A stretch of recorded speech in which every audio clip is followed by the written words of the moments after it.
Hello, everybody. This is President Donald Trump. I don't smoke and I don't drink, but there's a fantastic show called Liquid Lunch, and their sponsor is Question Tequila, and it's hosted by John Tobacco.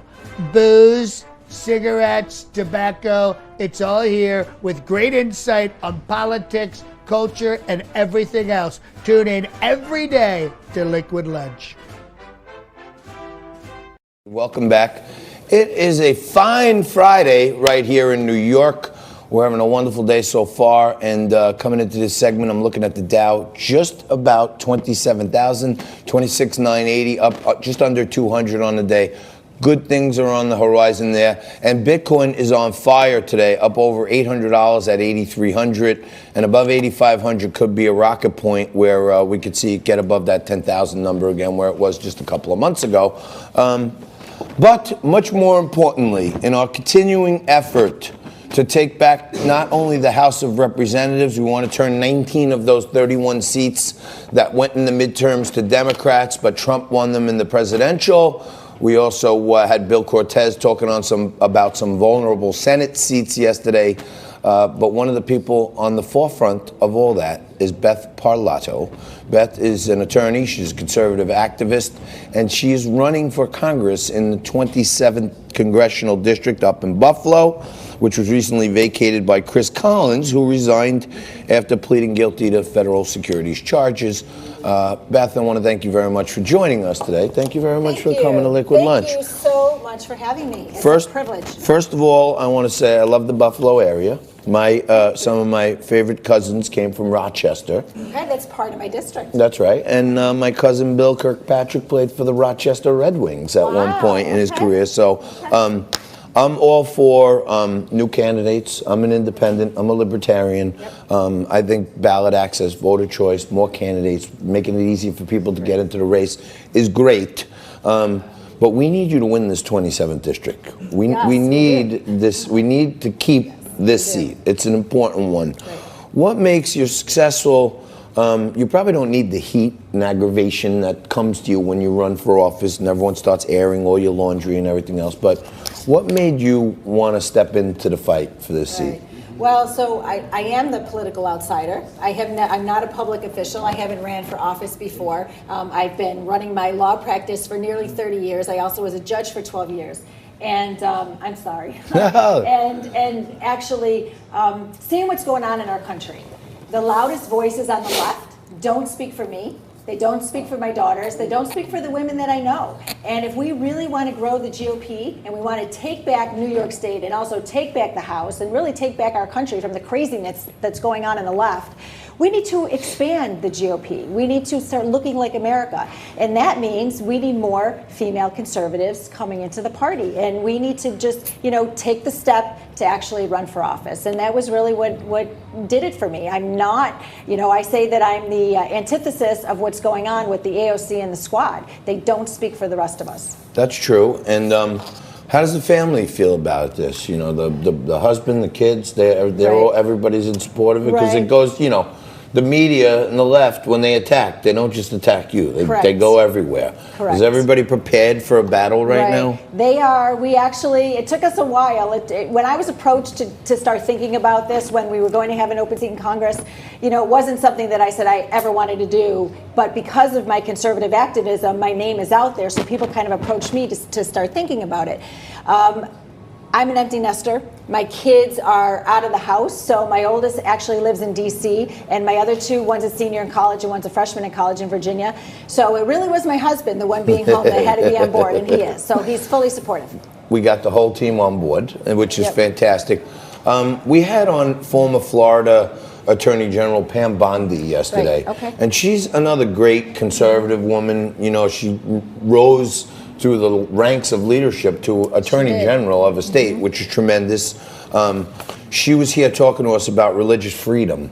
And there's this family, Marsha and her son Ivan, who are trapped in Kuwait right now, and they're being held on some trumped-up charges basically because they're Christian.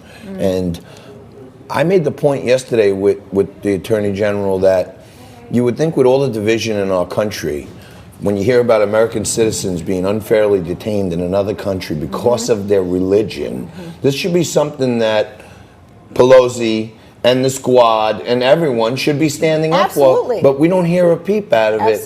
How important in your campaign is preserving things that our country was founded on, like religious freedom? Oh, absolutely. It's very important to my campaign. That's something that, you know, as an attorney, I always thought I'm such a believer and a defender of the Constitution, and it's being eroded.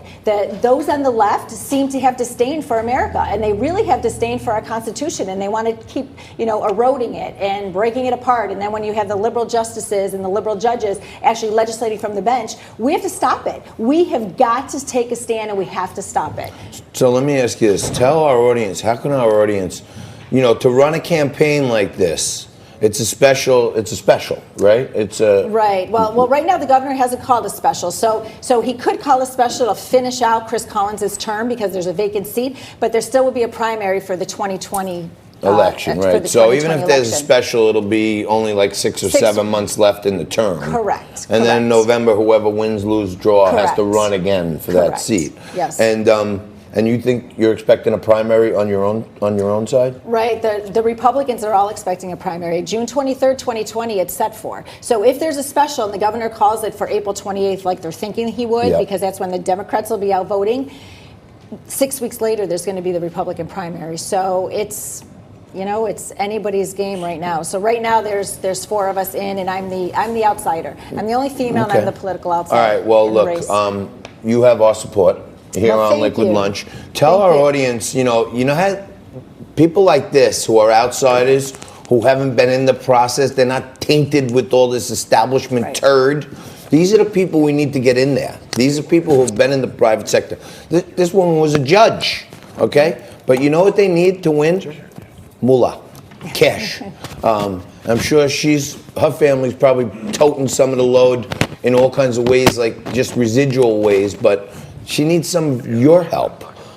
Tell our audience how they can find out more about your campaign and consider giving you some money. Right, that would be great. Thank you. It's BethForCongress.com and Beth for Congress on all social media. So we're on Facebook, Twitter, Instagram, and then, of course, check out our website. So is it Beth, the number 4 Congress, it's or F-O-R, the words? yes, So, Beth, F-O-R for Congress. So go check it out, Beth for Congress, okay? And I'm not telling you to give her money. I'm not telling you to vote for her. That's not the type of guy I am. I tell you on a lot of issues, educate yourself. Make yourself aware. I think if you look into Beth, you'll find out that she's someone you want to know more about and someone you may want to give a few dollars to help. And, you know, a $5 donation, a $20 donation, every little bit helps. And to show consensus, even with small dollar amounts, it means a lot, and the other candidates will get scared if they see she's getting a big consensus around her. Right. Beth, what's one thing that voters need to know about you in your message that you want to tell them about? You know, everybody says, well, I'm going to lower your taxes. But what's the real thing? The real thing, honestly, is I'm the true conservative in the race. I'm running against 3 other career politicians that haven't been out in the workforce, and their record speaks for themselves, and I really am the true conservative. And in this district, in New York 27, that's what we need. We need to maintain that conservative. Okay, well, I want to just ask you this. On this show, every day we have on a Democrat and a Republican in a segment called Mix It Up. And it's the only show on television where there's actual Democrats and Republicans having thoughtful conversation. We mix it up every day, and we prove that there can be a middle ground with Democrats and Republicans. We call our audience the purple people, meaning nobody's 100% red. And even if you're conservative, there's probably still a few things in there. You probably want sensible gun control, right? Like sensible, but not, you don't want to take away anyone's guns. You're a conservative. But I call our audience the purple people because there's probably little bits of red and blue in everyone. For the independents and libertarians out there, would you say you have some purpleness in you? Well, what I would say is, and I don't mean this because I'm not about identity politics, but what I want to say is I think that as women, we're pragmatic. And we are running our homes, and we're running our businesses, and we're running our kids here and there and everywhere else, and we're pragmatic, and I think that we are doers, and we're going to get it done. So when you're talking about purple, I absolutely know that in order to get anything done in Washington, you have got to be able to sit down and be pragmatic and go across the table and get things done. You're the bomb. So thank you very much. You check out Beth Parlato, Beth for Congress. Check it out. If you like what you see, please try to send her a few bucks. And I'm going to ring the bell because it's the first time she's been on, and it will not be the last. We'll take a quick break. We're going to come back with an unbelievable pairing for today's Mix It Up when we have Walker Bragman and Daniel Christman. And when these two guys come on, I don't even have to say a word. Stay right there. Serve up a cold one. We'll be back at you in 2 minutes.